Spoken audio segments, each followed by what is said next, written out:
Do you really like Packard Pokes At and want to promote the show? Then go to cafepress.com/Packard Pokes At. There are hundreds of items available, including hats, shirts, hoodies, and so much more. Every purchase from cafepress.com/Packard Pokes At helps support the show. Your Packard Pokes At coffee mug is waiting for you. Do you want to stream Packard Pokes At on your iPhone or BlackBerry? Download Stitcher free today at Stitcher.com. Stitcher Smart Radio, the smarter way to listen to radio. You're on in 3, 2, 1. This is Packard Pokes At, and I'm poking at your news. Good evening, everyone. Welcome to another fine edition of Packard Pokes At. I am your immutable and unmutable host, Packard Sonic, and this is episode 145. 145. And on my far right, and in the far right of the country, is Joe Unseen. Go back to Jersey, you creep. I'm not going to deal with Chris Christie anymore. That's actually a quote from Roger Rabbit. Oh, is it? Yeah, that's right. You were watching Roger Rabbit looking up Jessica's skirt tonight, weren't you? And just from the mitt that is Michigan is Dave. You're damned. Just to clarify, I don't really think you're damned. Oh, good. No, but you're damned. But you're damned, right. Y-O-U-R and Y-O-U-R-E. Never mind. Anyway, we have a great show for you tonight. We'll get going to our first topic for this evening. Building a better future, science and technology.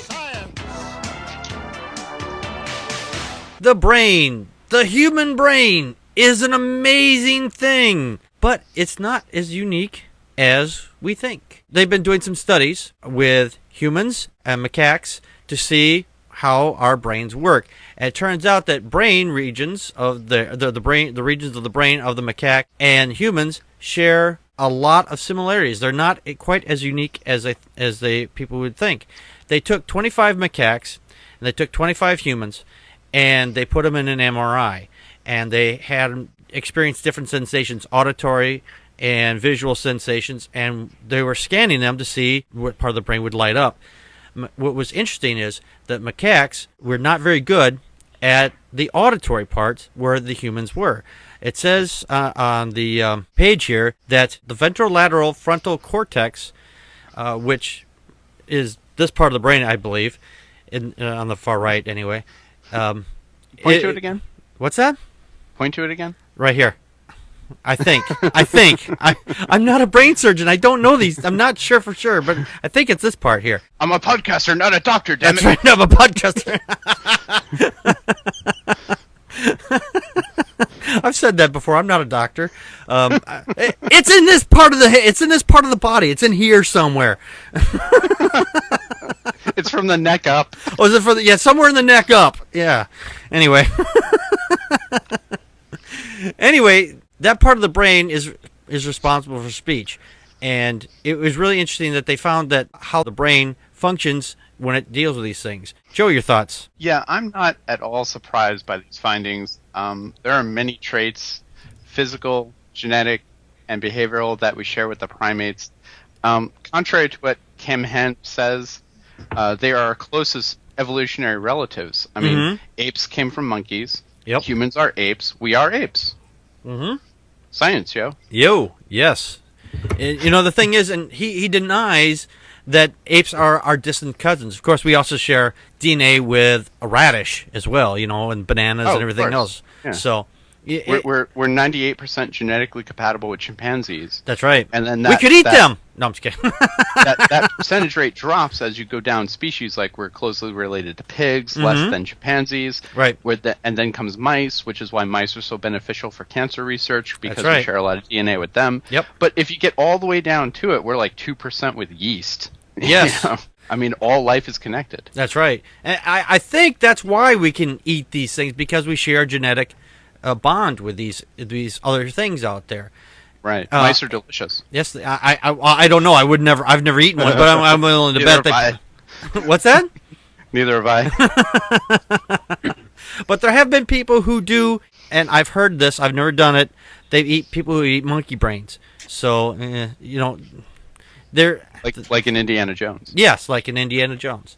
So Right. yeah, I think it basically is if you can eat it, we share some DNA with it, so we can digest it or whatever, make it part of ourselves. It's like we can't eat rocks. I mean, if someone eats a stone, the stone passes, nothing else comes off of it. I mean, we can eat salt too, but that's very ground up, and I think that just passes out of us as well. Dave, your thoughts? Yeah, I'm surprised that they haven't done this study in the past. Like we've had the MRI technology, and it's not very surprising, the findings. So I would think that someone would attempt to confirm that already. But it's pretty awesome that they found so many similarities and so many, just a few things as far as the auditory, the decision-making, planning, multitasking abilities, where that's what was different. And I think that the real question here is what makes us distinctly human? Because everything that makes us humans with the consciousness that we have is less than 2% divergent from chimpanzees, as you were saying. Right. I was reading in the chat room, Dawkins Dog said, nothing nicer than a bag of fish and chimps. I smell a show title. It makes me wonder, are we 98% chimpanzee and 2% yeast? Maybe. Well, we do grow. Just not quite that quickly. Anyway, all right, let's get on to our next topic for this evening. Well, I'm not the brightest crayon in the box. There's a lot of things you post on Facebook. You tell everybody about what you're eating, what you're doing, who you're fucking, who you're not fucking, who you wish you were fucking. And sometimes people post things of what they're being a fucking idiot. This man, he posted on Facebook that, hey, I'm wanted by the police. And 45 minutes later, busted. That's the fucking stupidest thing. There's a lot of people who post stupid things on their Facebook page. There was a lady that posted that she had just robbed a bank, and she got busted too. But this guy, his name is Anthony James Lechkowitz, and he saw this wanted poster on Facebook that the police had posted. And the police were, of course, watching his Facebook page, and he goes, hey, fucking love it, asshole. And I think he may have wanted to post this to his friends privately, but it went out to his public wall. And I don't know how to use Facebook. Yeah, how do you use Facebook anymore? Of course, they do keep changing rules, so it doesn't matter what settings you put it on. They're going to make everything public anyway, so fuck it. And all right. Yeah. How can my boss see my pictures? I wasn't using that cocaine. Oops, there's the picture of me using the cocaine. But yeah, no, there's a lot of things that these people put on there. If you get busted by the cops and there's a wanted poster for you, don't go to the police station's photo page. Post the picture on your Facebook page. What was funny, the way they caught him, they made a fake account, and they said some woman said, hey, you want to meet and get together or whatever, have sex or whatever they said. I'm assuming that's what they said originally. He goes, oh, no, I can't do that. I can't do that. But eventually got it down. Well, let's just go and, meet for coffee, And so, well, I could meet for coffee, and they busted him shortly thereafter. Joe, your thoughts? Yeah, like you just said, they caught him by creating a fake Facebook account that looks like an attractive woman. I've talked about this on the show before. The police do this for real. Mm-hmm. In my hometown, there are many Facebook accounts that look like attractive women. They claim to have attended the local high school in the last 10 years. Nobody knows who the fuck these chicks are. And they friend request everyone. It's the cops. Mm-hmm. These profiles are used to snoop into who's throwing a party, who's doing what, who's going where, and sometimes they post stupid shit like, oh my god, I would totally go for some Molly right now. Who has some? Like people who post to Facebook looking for drugs in real life. Like it's a total sham. Oh yeah. And this guy fell for it. He fell for it knowing the cops were looking for him, and so he's an even bigger idiot. Like this chick that he had no clue who she was, contacts him and is like, and she's like, oh, let's hang out, and he's like, no, I'm wanted by the police. I'm hard. I'm hard like that, you know. I'm a fucking wanted man. And she's like, all right, well, let's just get together and have a cigarette. Mm-hmm. That was the ploy. And he's like, all right. And so he taunted the cops by reposting their wanted poster. After they caught him, they taunted him right back and said, yeah, he shared our post, and we got him 45 minutes later. Yep. Booyah. I know, that was so fucking funny. It's like, I can't believe that. It would have been even better, even more ironic if they had actually got it. Well, he got him and arrested him, gone to his Facebook page, say, oh, by the way, I just got fucking arrested. So Can I use my phone to update my Facebook? I mean, call a lawyer. Can I do a selfie of me handcuffed to the wall? Yeah, right. Dave, your thoughts? This guy's clearly a genius. No, seriously, I mean, I don't know, who posts...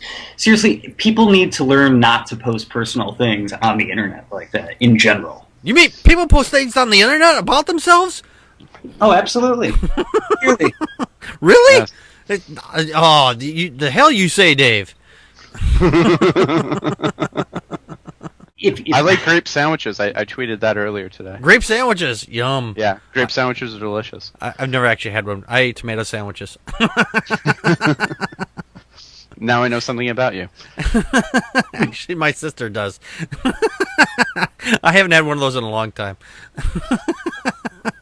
What gets me is he has this attractive chick contact him on Facebook, and he agrees to meet her for a cigarette, reluctantly, not reluctantly. I mean, same day as first encountering this woman on the internet, which is weird in itself, especially when you're wanted by the police. Yeah. But the thing that gets me is that the undercover officer that showed up, well, hold on, his name was T.J. Rensselaer. Doesn't that's a man's name, right? Yes, I would think. So you don't know something's up when it's a man who shows up undercover? I doubt that's the name he used on the account. It's yeah. You know, that happens just to be the arresting officer. Yeah. Well, but he's all right.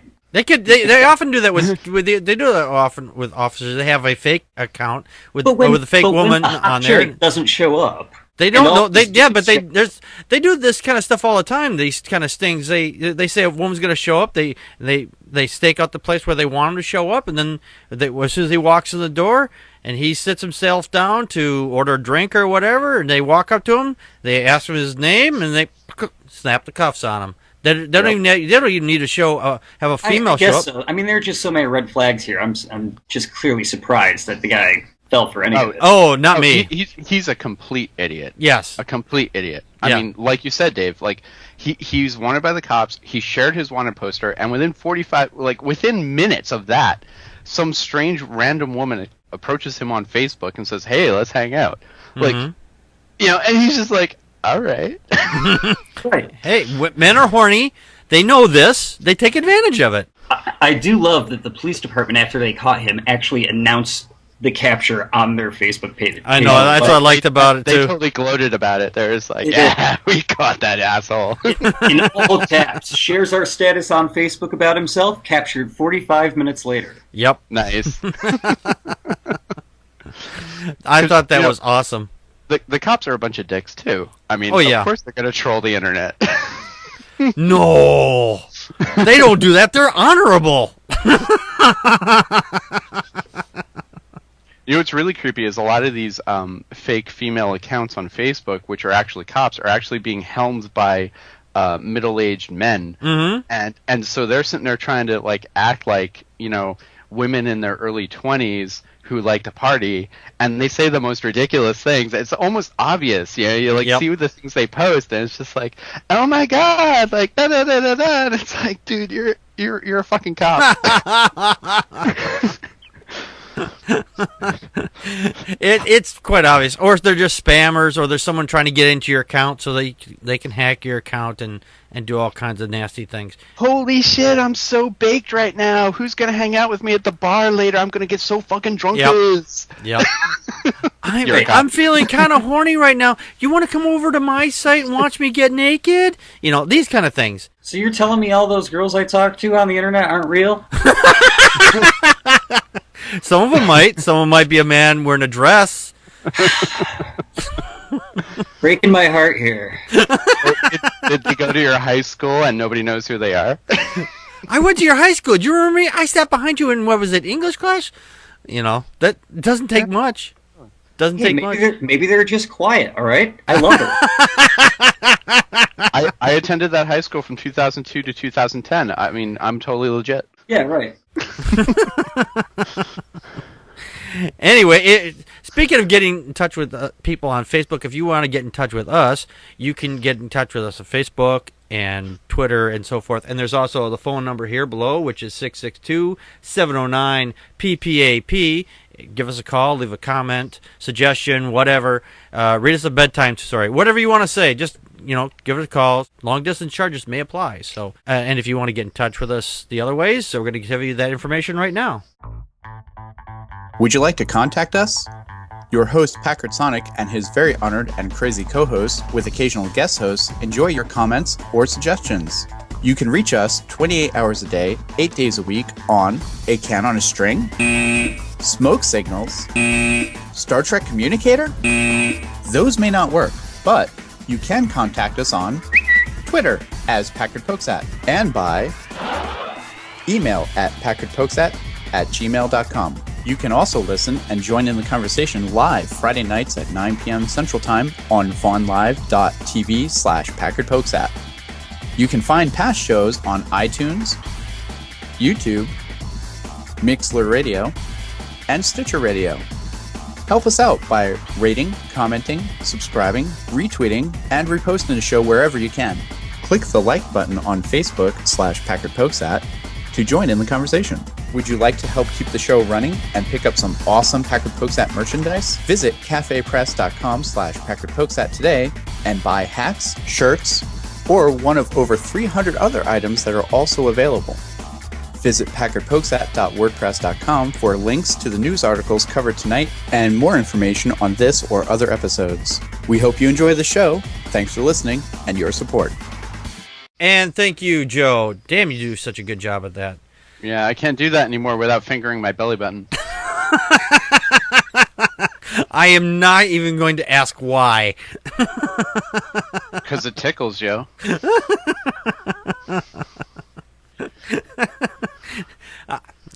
I'm not even going to go there anymore. I know you want to. We'll save it for the after show. Save it for the after show. Let's get on to our next topic. I'm going slightly mad. I'm going slightly mad. Being an atheist requires one thing.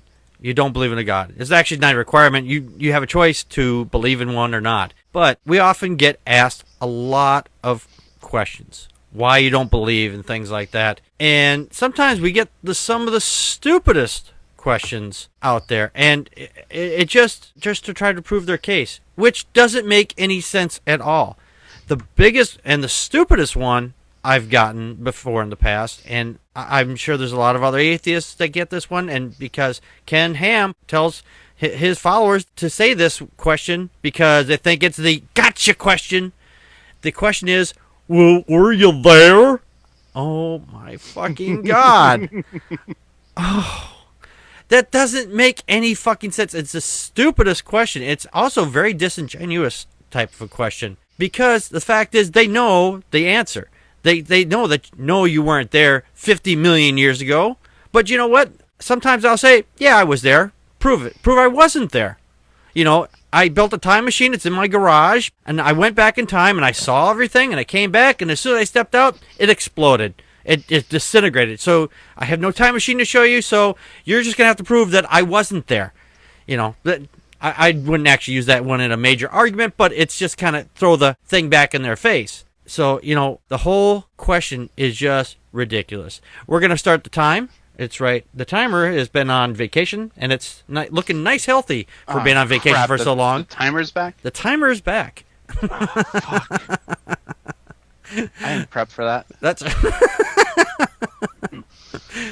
Well, anyway, We're going to start the timer now. Joe, or Dave, your thoughts?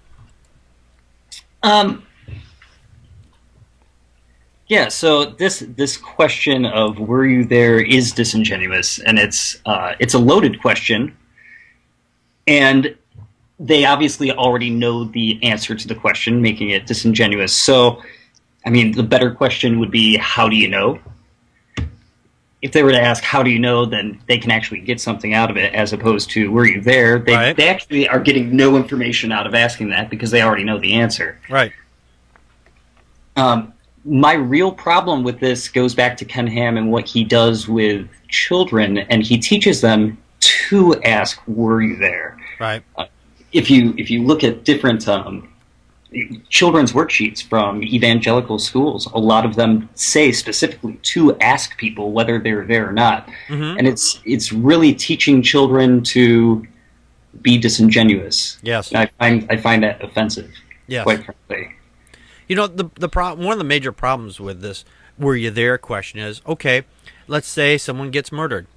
We'll take a very famous murder, Jeffrey Dahmer.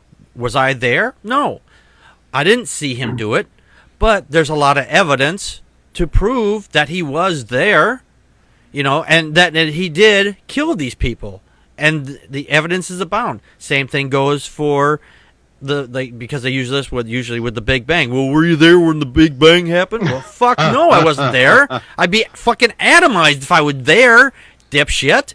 You know, it's fucking retarded question. I'm sorry, I used a word that most people find offensive. I'm sorry, but it is a retarded question. Fucking. Yeah, I said fucking.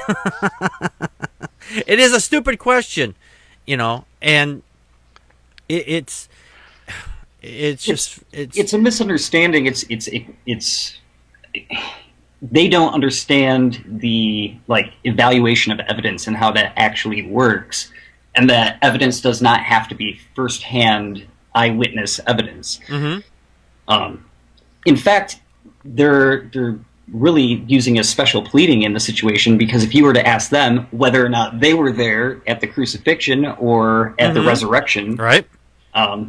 They obviously weren't either. So they're using an argument to you that they themselves are being disingenuous about their side of it as well. Right. Yeah, they'll say, well, I didn't need to be there because I have a book of people that were supposedly there. Right. But which is totally so. Yeah. Joe, your thoughts? Yeah, I think what Dave said is exactly spot on.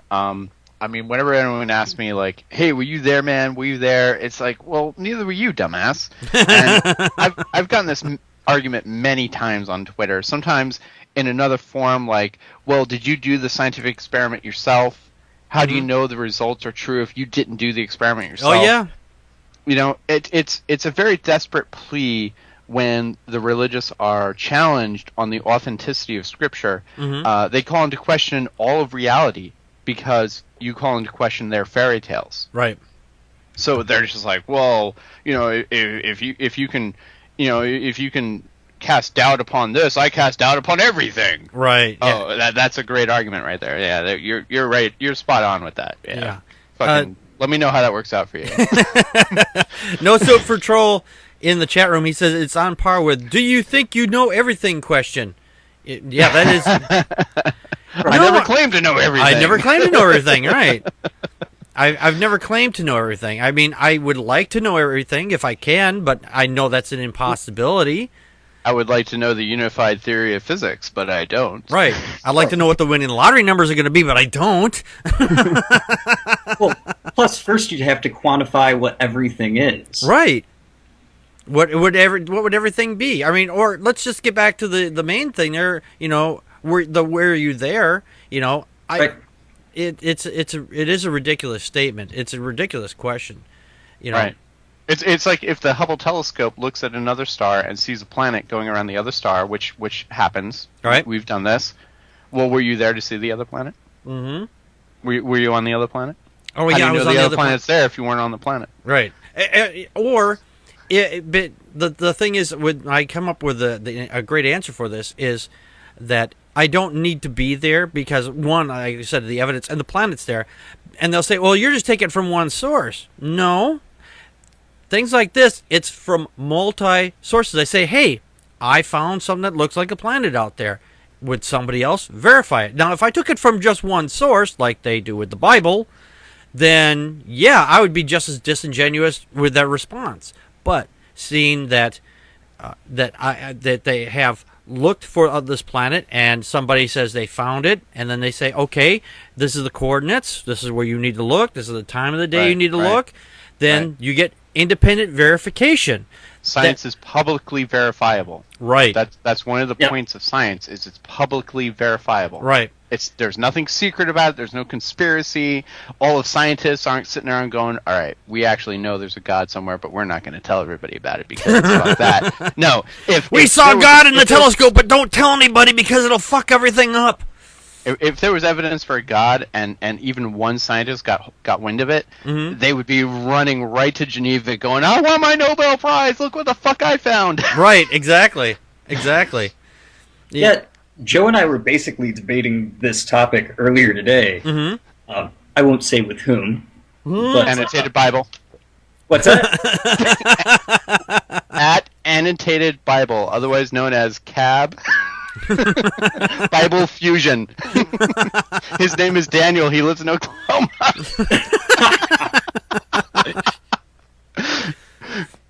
It's such a common question to be asked, and it's completely fallacious, and it's disingenuous, and people need to stop using these sort of questions and start being honest in their debates. Quite frankly. Yeah, absolutely. It is a nonsensical question. I don't know how many times I need to repeat that. It just, please, if you Christians out there, please don't repeat this stupid question because it doesn't make any actual sense. Oh, and that's time. Yay! Whoa, that was perfect. Welcome back, timer. I missed you, old friend. Not really. Go fuck yourself. But yeah, the were you there question, it's stupid. Don't use it. Unless you're asking someone, hey, did you go on the ride? Yeah, it was fun. Were you there on the ride? Yeah. Or not. Then if you're asking their opinion on something, that's a good question. If you're asking for, using it as for evidence, for like evolution and shit, not a good question. All right, let's get on to our next topic for this evening. Fly me to the moon, let me play among the stars. Let me see what spring is like on Jupiter and Mars. And on tonight's Did You Know They Were an Atheist? We're going to be talking about somebody who played a doctor on TV, and he actually came out as an atheist in the show, and he's a British actor. His name is Hugh Laurie.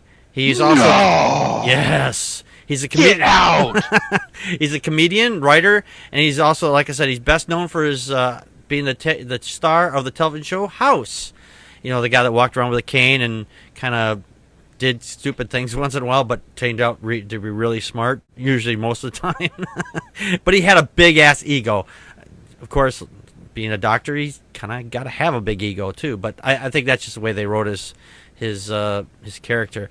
But one of those quotes that he has from a 2006 appearance on the Inside Actor Studio, originally air date on 7/31/06, he had the following exchange with James Lipton.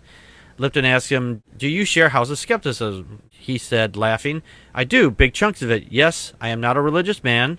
Again, I think this is connected to my father. My father was religious, oddly enough, but nonetheless, I suppose was impressed by and enamored of his devotion of medical science. I am a fan of science. I believe in science, a humanity before the facts. I find that a moving, beautiful thing, and belief in the unknown I find less interesting. I find the unknown and the unknowable interesting, though. Another quote here from the Daily Telegraph. The segment is Man About the House. He says, I don't believe in God, but I have this idea that if there were a God or destiny or some kind of thing looking down on us, that if he saw you taking anything for granted, he'd take it away. So, yeah, he clearly says he does not believe in God. Joe, your thoughts? Hugh Laurie is awesome. Yes. I saw a documentary about his jazz music trip to New Orleans. Mm-hmm. He flew his airplane to his convertible, and he drove across country with his guitar and played jazz with local musicians as he stopped along the way. Mm-hmm. On top of that, he doesn't have an imaginary friend. Yeah. and this personal fact carried over into his television character House, which is now a popular atheist meme, featuring epic quotes not from Hugh Laurie the actor, but from House the character. Right. You know, whenever you see Hugh Laurie's face with that awesome quote next to it, it's from House the TV show. That's right. It carried into popular culture. Yep. And you know, I think that's just great stuff. I'm a huge fan. He's a super intelligent guy. He's an actor, a musician, a pilot, you know, historian. He's just great. I love him. Yes. Dave, your thoughts? I've got to agree with Joe. He's awesome. Yes. Hugh Laurie. Well, first off, House is a sweet show. Mm-hmm. I learned from this that in 2010, when they had looked through everything, they found that Hugh Laurie was the highest paid actor in America in a drama, a television drama. Really?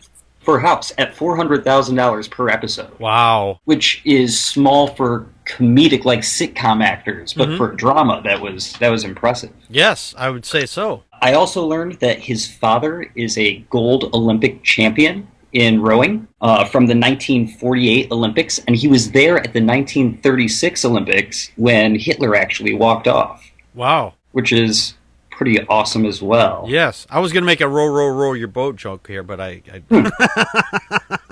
He also has taken up boxing. Mm-hmm. He said his reason for doing that was that he had grown tired of all things Eastern. And he didn't want to celebrate martial arts or Tai Chi or anything like that, and he actually took up boxing for that reason. There's some quotes here from House, from the show here. I'm going to read one of this. It's a great one because it's on a meme. I've seen it several times. He says, if a person talks to God, he's religious. If God talks to him, he's psychotic. That's from House Season 2, Episode 19. Actually, I think I caught that one day. So I was like, oh my God. There was one episode where I think this may be the same one, where some people put themselves up on crosses, or this one guy did. He had himself put up on a cross, and he kept smiling every time he was in pain, wincing in pain, because he had some kind of weird thing going on with him. So it was a very interesting show, and the drama of it was just very well laid out. Anyway, that's it for us tonight. But if you have a comment, question, the number again here is right below. Or if you're listening to us on the podcast, the number is 662-709-PPAP or 662-709-7727. Give us a call. Leave a voice message. Leave your first name or character name or whatever you want to call yourself, and tell us what you like, what we got wrong, what we got right, anything you want to tell us. And anyway, I want to thank everybody for coming, and we'll be back next week with our regular show. And this has been Packard Pokes At. We just poked at your news. And that's a wrap.